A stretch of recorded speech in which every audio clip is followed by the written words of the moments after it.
ብዙ ሰዎች የሚጠይቁት ሆነ ነገር ላይ የጌታ ፈቃድ ይሁን አይሁን አላወቅኩም፣ ይሄ ነገር የጌታ ፈቃድ ነው ወይስ አይደለም፣ ድርጊት ለማድረግ የሆነ ስራ ለመጀመር ሊሆን ይችላል፣ የጌታን ፈቃድ በምን አውቃለሁ የሚለው ትንሽ እንደውም ሳወራ ትንሽ ወደ ወጣቶቹ አተኩሬ ነው። ምክንያቱም ወጣቶቹ ላይ ነው ብዙ ጊዜ ይሄ ጥያቄ የሚበዛው ይመስለኛል።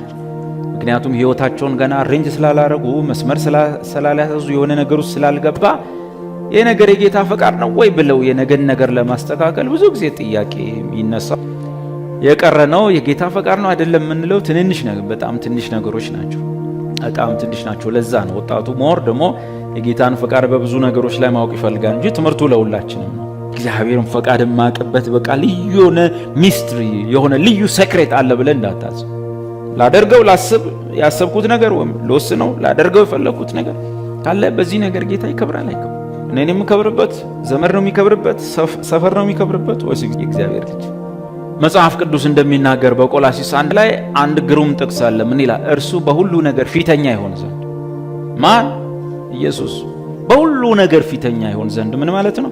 እግዚአብሔር የፈለገው ነገር ክርስቲያኖች የተፈለጉበት ምክንያት በሚያደርጉትና በሚሆኑት ነገር በሚወስኑት ውሳኔ ላይ የሚያደርጉትና የሚኖሩት ነገር ለማን ክብር እንዲሆን መጽሐፍ እንደዚህ ይላል። በቃልም ይሁን በስራ የምታደርጉትን ለእግዚአብሔር ክብር አድርጉት ይላል አይደል?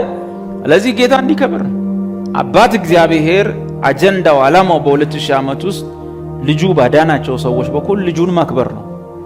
ልጆቹ እነዚህ ሁሉ ሰዎች እዚህ ቤት ውስጥ ያለነው ሁሉ የክብርና የምስጋና ጌጦች ነን ለኢየሱስ። በዋጋ አግኝቶ ሜዳ አልለቀቀንም። እግዚአብሔር እኛን ሁሉ የክብርና የምስጋና ጌጥ አድርጎለታል። በመዝሙራችን፣ በአምልኳችን፣ በጸሎታችን በሁሉ ነገር ለኢየሱስ ክብርና ምስጋና እናመጣለን። ስለዚህ ብዙ ልጆች አሉ አሁን የእግዚአብሔርን ልጅ ወይም ወንድሞቼ ብሎ የጠራቸውን የእግዚአብሔር ወንዶችና ሴቶች ልጆቹን ለሱ ክብር እንዲያመጡ ምስጋና እንዲያመጡ የክብርና የምስጋና ዘውድ ጫነለት ማለት እኔና አንተ ነን እንጂ እግዚአብሔር ወርቅ አቅልጦ ኢየሱስ አናት ላይ ያስቀመጠው ነገር የለም። መንፈሳዊ ዓለም ላይ የተዋጁ ሰዎች ሁሉ ለኢየሱስ የክብርና የምስጋና ጌጥ ናቸው። የክብርና የምስጋና ዘውዶች ናቸው። ዳግም የተወለድነው የተሰራነው ዳግም የተፈጠርነው ለካ በምንኖረው ህይወት በምናደርገው ነገር በምናስበው ሐሳብ በምንወስነው ውሳኔ ማን ሁሌ ፊተኛ እንዲሆን?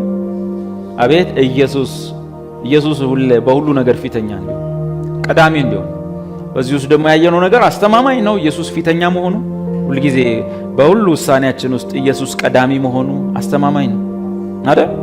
ሴፍ ነው አይደል? ሴፍ ነው። በጣም ስትፈራ ወይም ፈርተ በምትጓዝ ጊዜ ከፊት ለፊት የሆነ ሰው እንዲሄድ ትፈልጋለህ። እህቶች እንኳን ባቅማቸው ሱቅ ሲላኩ የሰፈር ለከፋ ስለሚፈሩ ትንሽዬ ልጅ ብጣቂ ከኔቴራ ያደረገ ወንድሟን ይዛ ትወጣለች። ስትፈራ የሆነ ሰንበዲ ከፊት እንዲሄድ ትፈልጋለህ። ያው ወንድም ማስፈራሪያ ስለሆነ ይዛው ትወጣለች። ግን ሁልጊዜ ኢየሱስ በእያንዳንዷ የህይወታችን ውሳኔ መንገድ አቅጣጫ ላይ ፊተኛ መሆኑ አሪፍ ነው አይደል? አስተማማኝ ነው። ሴፍ ነው።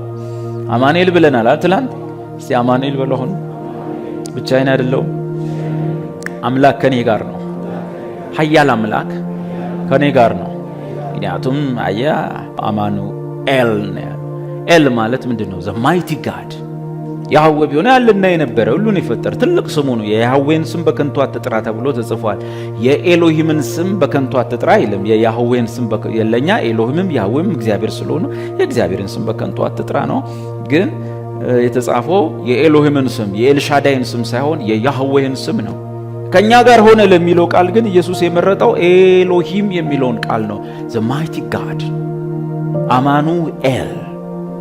መድኃኒት ለመሆን ደግሞ እኛን ለማዳን ከኃጢአት ስርየት ደግሞ የተጠቀመው ያህዌ የሚለውን ነው። በከንቱ ስም አትጥራ። ዛት ሚንስ የሽዋህ ያህዌ የሽዋ ያህዌ መድኃኒት ነው። ያህዌ ያድናል።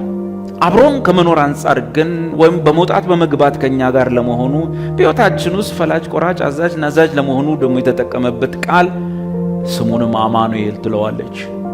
አማኑኤል ምንድን ነው? ኃያል አምላክ፣ ብርቱ አምላክ፣ ፍጥረትን ሲናገር ማምጣት የቻለ ኃያል አምላክ ዘ ማይቲ ጋድ። እሱ ከኛ ጋር ነው። እቺ ብቻዬን አይደለሁም በሉ። ኃያል አምላክ፣ ብርቱ አምላክ የዛሬ 2000 ዓመት ስጋ ሆነ። ከዛች ቀን ጀምሮ በሉ ከሚያምኑበት ጋር ሁል ጊዜ አለ፣ ስለዚህ በሉ ብቻዬን አይደለሁም፣ ኃያል አምላክ፣ ብርቱ አምላክ ዘ ማይቲ ጋድ በሉ ከኔ ጋር ነው በሉ። አማኑኤል አማኑኤል። አየ ብቻችንን አይደለም።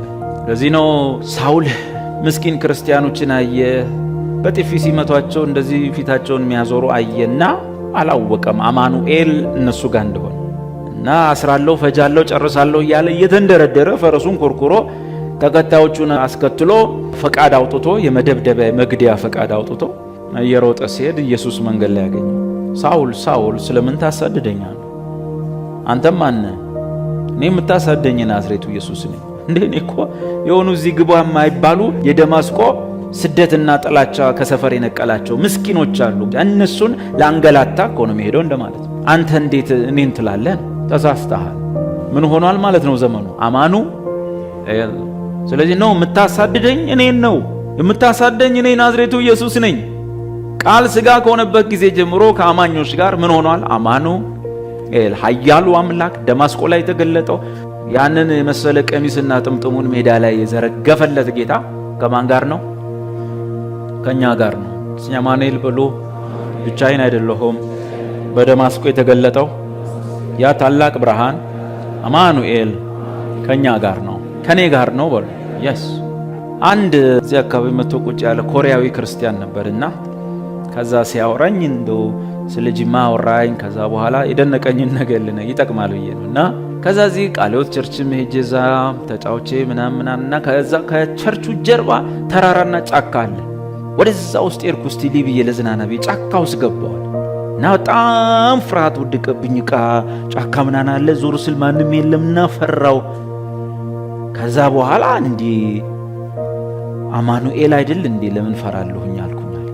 ምንም አማኑኤል ቢሆን ግን ደግሞ ፈራኋል። ለኔ ግን አማኑኤል የሚለው ቃል ትርጉም እየሰጠኝ ነው። ይሄ ሰውዬ በጣም እየተጠቀመበት ጫካ ውስጥ ሁሉ ሲሄድ ማን ከኔ ጋር አለ ብሏል? ኃያል አምላክ ከኔ ጋር አለ። ሰው ነኝና ፈራው፣ ግን አማኑኤል አይደል እንዴ አልኩኛል። ሁሉም ቦታ ጋር አማኑኤል ማን አለ? ኃያል አምላክ ከኔ ጋር አለ። ኃያል አምላክ ከኔ ጋር ይወጣል። ኃያል አምላክ ከኔ ጋር ይገባል። አማኑኤል ማለት እዚህ ውስጥ ያለ አንድ እኔኮ በመንፈሳዊ ሕይወቴ ስታንዳርዴ ዝቅ ያለ ነው፣ መረዳቴ ዝቅ ያለ ነው፣ መጽሐፍ ቅዱስ ብዙ አላውቅም፣ ጾም ጸሎት ሲባል ያጦለውለኛል ምናምን የሚል ሰው ዝም ብለህ ግድ የለህ እመን።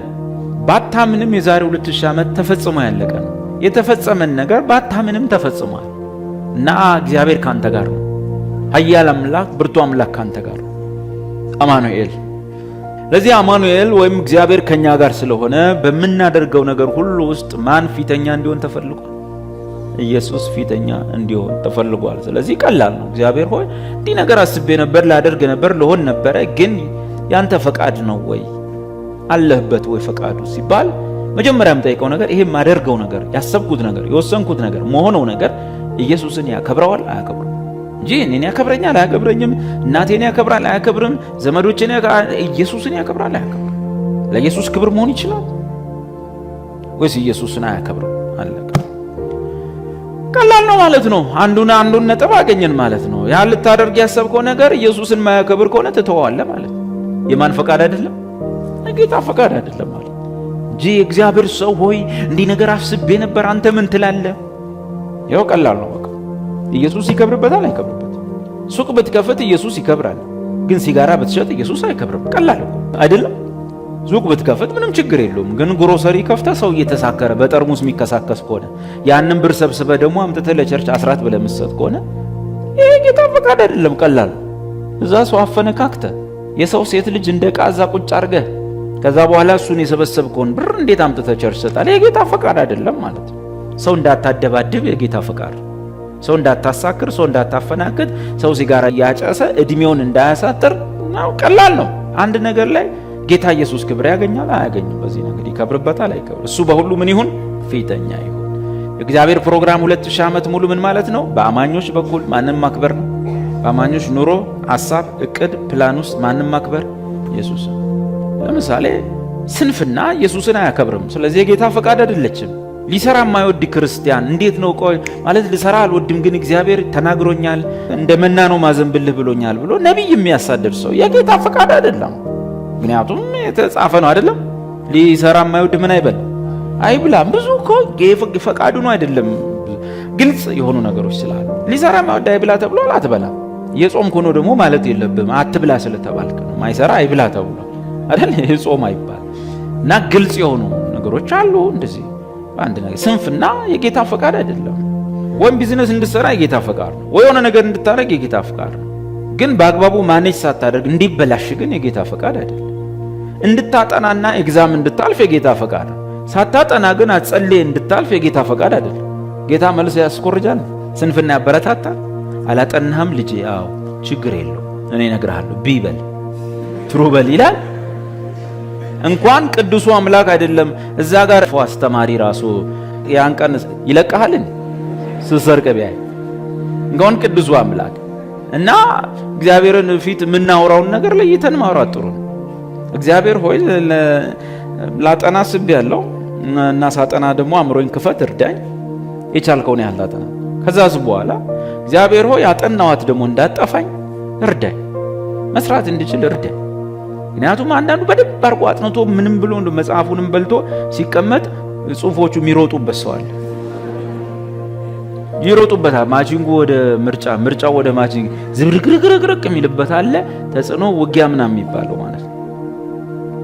እንደ አእምሮ ራሱ ሴትል ሆኖ መፈተን መቻል መስራት መቻል ጥሩ ነው። እንደዛ ታደርጋል። በተረፈ በአካባቢው በትምህርቱ ሰፈር መንደሩ ላይ ሳታልፍ ሚራክል አይጠበቅም። እግዚአብሔር በታሪክ ውስጥ መልስ ያስኮረጀው አንድ ጊዜ ብቻ ነው ለሐዋርያው ጴጥሮስ። እሱም 12ቱ መልስ አጡ። ምን ይደረጋል? እኔ ማንነኝ አለ። 12ቱም ዝም ማንነኝ። 3 ዓመት አብረው ጂኒ አውጥተው በሽተኛ ፈውሰው የሞተ ሲነሳ አይተው ኦኬ ሰዎች እኔን ብዙ ነገር ይሉኛል፣ እናንተ እኔ ማን እንደሆንኩ ትላላችሁ ሲሉ ፍጥጥ እና በጴጥሮስ በኩል ለጴጥሮስ ነገረው። አንተ ክርስቶስ የእግዚአብሔር ልጅ ነህ በለው። አውቄያለሁ አንተ ክርስቶስ የእግዚአብሔር ጴጥሮስ ሲያስቆርጅ አይቻለሁ። ይሄን የገለጠልህ የሰማይ አባቴ ነው፣ ስጋና ደሜና ነው። ይሄ እንደዚህ እንዳትል አለች እንዳትል የለችም። አንተም ፍጥጥ ብለህ ቁጭ ብለህ ነበር። ሲያስቆርጅህ አይቻለሁ አባቴ። እግዚአብሔር ያስቆረጀው አንድ መልስ ብቻ ነው። እሱም ኢየሱስ ማን ነው የሚለውን ብቻ ነው። በተረፈ ኤክስ ስኩዌር ምናምን ዋይ ዜድ ምናምን በሉ ነገሮች አያስቆርጅም። አጥና ነው የሚል። ሁለተኛው ደግሞ ያየነው ምንድነው? ያ ያሰብኩት ነገር ላደርግ የወሰንኩት ወይ ማሰበው ነገር ወይ እቅድ የሆነ ወይ በአእምሮ የማብላላው ነገር ሁለተኛ መለያው የእግዚአብሔር ፈቃድ አለበት የለበትም የሚለውን ለማወቅ ሁለተኛ ከእግዚአብሔር ቃል ጋር ይስማማል አይስማማም? ቀላል። ከእግዚአብሔር ቃል ጋር ይስማማል አይስማማም? መጽሐፍ ቅዱስ ጋር አብሮ ይሄዳል አይሄድም? አለቀ እኮ። ከእግዚአብሔር ቃል ጋር አብሮ የማይሄድ ከሆነ የእግዚአብሔር ፈቃድ አይደለም። ራሴ ላደርገው እችላለሁ፣ ማድረግ እችላለሁ፣ መሆን እችላለሁ። የሆነ ኮንሲኩዌንስ ግን አብሮ ካለ እግዚአብሔር እጁ የለበትም። በእግዚአብሔር ማሳበብ አይቻልም። በጣም የሚገርማችሁ ነገር ሰው ሁሉ መኪናው ላይ ገብርኤል ተከተለኝ፣ ሚካኤል ተከተለኝ፣ እናቴ ድረሽልኝ ምናምን ብሎ ይለጥፋል አይደል? መኪኖቹ ገደል ገብተው ሰው ሲያልቅ ሰውም እንደሚታውቃላችሁ ስማም እግዚአብሔር ግን ምን አድርገው ነው እግዚአብሔር ጨረሳቸው። እንግዲህ እሱ ወሰዳቸው ምን ይደረጋል ይባል። ጠብቀኝ፣ አግዘኝ፣ ተከተለኝ ያሉት ሲሞቱ ግን በማን ነው የሚሳበበው? እግዚአብሔር። በቃ እንግዲህ ተከተለኝ ያሉት ጨረሳቸው አይባልም። እሱ ጠባቂ ነው፣ እሱ ረዳት ነው። እግዚአብሔር ግን ፈጂ ነው። ምን ልላችሁ ነው? የራሳችንን ምርጫ ሄደን በሆነው ነገር ጥፋት ውስጥ ስንገባ ማኖ ስነካ እግዚአብሔር ግን ምን አድርጊው ነው? ጌታ ግን ምን አድርጊው? ምን ኃጢአት ሰርቼ ነው? እግዚአብሔር እርጅኝ ላይ ተከተኝ ላይ ከኔ ጋር ሁኝ ላይ ምናምን ላይ ሌሎች ይሆናሉ። ሐዘን፣ መከራ፣ እልቂት፣ አደጋ ሲመጣ ግን እግዚአብሔር ግን ምን ሰርተው ነው? እግዚአብሔር ግን እግዚአብሔር ያኔ እኮ እግዚአብሔር ሆይ ተከተለኝ አላሉ፣ እግዚአብሔር ሆይ ጠብቀኝ አላሉ። በጴንጤውም እንደዚሁ ነው። ቃሉ ይበላ አይበል፣ ይክበር አይክበር ኢየሱስ የራሱ ጉዳይ እናረግና ውጤቱ ሲመጣ አደጋው ሲመጣ ከዛ ግን እግዚአብሔር ምን አርጌው ነው? ምን በድዬ ነው? የኔ ኃጢአት ገሊለው በስቶ ነው? ሰይጣን ይጨምርላል። አይ አንተ እኮ ማትረባና ቀሽምና አንተ ኃጢአት ዝርክርክ ገና እግዚአብሔር ሂሳብን ይሰጣል ይላል። ተቀባብለን በቃ እኛና ሰይጣን ለሁለት ሆነን ጭንቅላታችንን እናዞረዋለን። እና አንድ ነገር ቀላል ነበር የእግዚአብሔርን ፈቃድ ላይ እግዚአብሔር በቃሉ ውስጥ የነገር ድጋፍ አለው የለም? ቃሉ ይደግፈዋል አይደግፈው? መዝሙር 119 ላይ የምታውቁት ቃል አለ። ቃልህ ለእግሬ መብራት ነው ለመንገዴ ምንድነው? ብርሃን። የነገውን ሕይወቴን የነገውን እቅዴን በእናት ዛሬ ማራቸው። ወይም ደግሞ እዛ ጋር እንደ ፈረንጅ ቸርች እናድርገው። እዛ ጋር በኋላ 2 ዲያቆን ስጦታ መሰብሰቢያ የት ነው? እዛ ጋር ይዛችሁ ትቆሙና ከዛ ሲሄዱ ይስጡ የሚፈልጉ ማይፈልግ ደግሞ ከውስጡ ያንሳ። እናትዬ ቄሱ ጃንጥላውን አዙሮ ዞረ ጃንጥላው ሲመጣ ምንም የለም። እግዚአብሔር ጃንጥላው በሰላም ስለተመለሰና ህዝብ ጃንጥላውን ይዞ አለመሄዱም አንድ ነገር ነው። መዝሙር 119 ቃል ለእግሬ መብራት ለመንገዴ ብርሃን ምን ማለት ነው? አቤት ማስበው ማደርገው መወስናቸው ነገሮች ለነገ የሚሆነው እቅዴ ፕሮግራሜ ላይ ግልጥ የሆነ ብርሃን የሚሰጠኝ ማን ነው? ቃሉ ነው። ቃሉ ነገ የሚዘልቀውን ነገር ይነግረኛል፣ የሚያዋጣውን ነገር ይነግረኛል። ድጋፍ ካለው ይደግፈኛል። ነው ካለ ቃሉ ነው። እግዚአብሔርን ፈቃድ ማቀባት ቀላል መንገድ ነው። ደብዬ አብሮኝ ያደገ አንድ ልጅ አለ፣ የሰፈሬ ልጅ በጣም ነው የምንዋደደው ከልጅነቴ ጀምሮ። ስሙ ግን ካሊዶ ነው። እና እንዴት ነው ነገሩ ሲባል ቃል ለእግሬ መንገድ ለመንገዴ ብርሃን ነው። እና ምንድነው አላመነም ወንድሜ። በዚህ ዘመን ካመነውም ራሱ ተመርጦ አይደል እንዴ? ጴንጤ ስለሆነ እኮ ሰው አይጋባም። አሁን ለምሳሌ ነጠላ አርገው ምንድነው ነጭ ቀሚስ አርገው አይታል በቴሌቪዥን ቃላዋዲ ሌላ ሚኖር ይሆናል አይዶና አላቅም፣ ግን ቃላዋዲን አውቃለሁ። አሁን እዛ ያለው አሉ ወንጌል የገባቸው ድኛለሁ ጸድቄያለሁ የሚሉ አሉ። ነጠላ አርገዋል፣ ጋቢ አርገዋል። አሁን ከነሱ ውስጥ አንዱ ያ ወንጌል የገባው ልጅ እህትህን ላግባት ቢለኝ እምቢ ልለው ነው ዴቭ እንዴ ምን ነው ነጠላ አርጎ ሊያገባት ነው እንዴ? ጋቢ አርጎ አግኝቼ ነው እዚህ ኮታ አርጎ ፈርዞ አሜን ነው ሃሌሉያ ምናምን ቀረ ድነሃል ሲሉት እሱን ጌታ ያውቃል። ዞር በል ጸድቀሃል። እሱን ጌታ ነው የሚያውቀው። ራባሹ የለም ራባሱ ሻምናን የለም። እህትን የሚያክል ነገር ለእንዳንተ አይነት አውሬ አይሰጥ እና ከክርስቲያንም ተመርጦ ነው የገባው ወንጌል ቃሉ እንደገባው በመጽሐፍ ቅዱስ ክርስትናን እንደጀመረ አጣራለሁ። ይህን ሳጣራ ክርስትናን በልሳን ነው የጀመረው። ይህን ሳጣራ ክርስትናን በቃሉ ነው የጀመረው። እናቴ ይሄኛውን ምሻል ልጅቱን ይራባሻ ሳላባዳ ብለ ማስተዳደር አትችልም። በእግዚአብሔር ቃል ነው የምታስተዳድራት። እሷ ፍቅር እየፈለገች ካንተ ሮማንቲክ ነገር እየፈለገች አይደለም። ሃሌሉያ ራባሶሻቴና ማክራ ጌታ ነው ፍቅር ኖ የጌታ ፍቅር አጋፔ ነው። ሴቶቹ ደግሞ የሚፈልጉት ሌላ ፍቅር አለ። መዝናናት ይፈልጋሉ፣ መጫወት ይፈልጋሉ፣ ሽርሽር ይፈልጋሉ፣ ወክ ማድረግ ይፈልጋሉ። ወዘተ አይደለም ምን መሰለሽ ጌታ ምናምን ያንተ ከሴት ጋር እኮ ነው እያወራ ያለው። ከሴት ጋር እኮ ነው እያወራ ያለው። ሴት ምንድን የምትፈልገውን አታውቅም። ለቀረው ቸርች አለ አምጣት። እኛ ቆሮንቶስ ማቴዎስ እያስጠናን ነው፣ ታጠናለች። አንተ ደግሞ ጌታ የሰጠ በተጨማሪ እንድታንሸራሽራት ነው፣ እንድታዝናናት ነው። ካፍቴሪያ ወስደ አዝናናት ነው፣ አንሸራሽራት ነው። ፍቅርን ገለጥላት ነው። ወድሻለሁ፣ አፈቅርሻለሁ ምናምን ይሄ ፍቅር ቃላቶች ማለት ነው። ነው ክርስቲያን ሴቶች ድንጋይ ናቸው ያለሃል፣ ስሜት የላቸውም ያለሃል፣ ፍቅር ቃላት አይፈልጉም ያለ ማን ነው? እንደዚህና እዚህ እኮ ነው አሕዛብ የሚያምራቸው። አሕዛብ ሴኬም የሚያምራቸው። ሴኬም መጣና ይናገራታል አልኩ። በቃ እንደ ወይኔ አንቺን የምትመስል ልጅ አለች እንዲህ በዓለም ላይ ይላል። በቃ ወከክ እና የነገውን ፈቃድ፣ ፍላጎት፣ ዓላማ፣ እቅድ፣ ሐሳብ በግልጽ የሚያሳየኝ ነገር የእግዚአብሔር ቃል ነው። እና ማደርገው ማሰበው መወስነው ነገር ቃሉ ይደግፈኛል። ለምን? ቃሉ ለመንገዴ መብራት፣ ለእግሬ መብራት፣ ለመንገዴ ምንድነው? ብርሃን